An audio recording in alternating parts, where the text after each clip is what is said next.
Bagi yang terkena sihir, jangan lupa ambil keberkatan daging korban. Nak tahu caranya?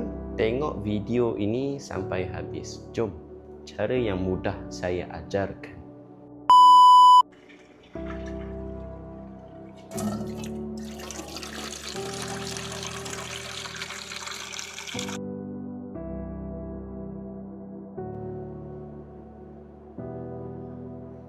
Okey, yang pertama kita bacakan ruqyah asas, ruqyah paling mudah, iaitu surah-surah lazim. Yang pertama sekali kita baca Al-Fatihah satu kali dan Ayatul Kursi satu kali, dan setiap 3 kul satu kali, satu kali, satu kali. Apa itu 3 kul? Surah Al-Ikhlas, Surah Al-Falaq, Surah An-Nas. Bacakan kesemua tadi bacaan ayat surah-surah tersebut dan kita tiupkan dalam air ini perlahan-lahan.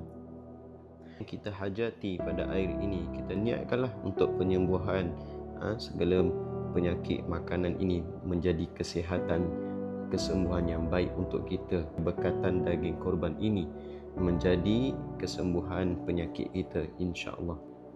Okey, lepas tu kita boleh rendamkan daging korban yang tadi. Daging korban yang tadi kita ada tu di dalam air ruqyah.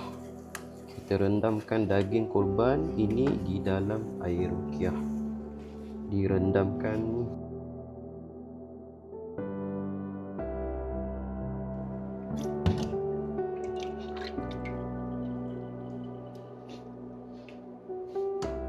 Okey, lepas tu kita biarkan dia selama 30 atau 40 minit.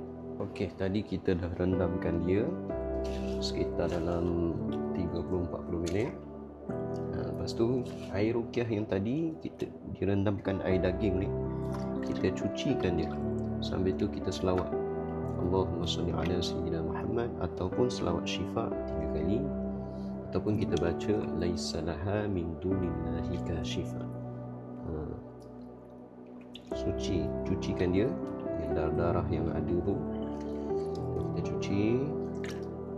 Air penawar ruqyah yang tadi kita buat setelah direndamkan. Okey.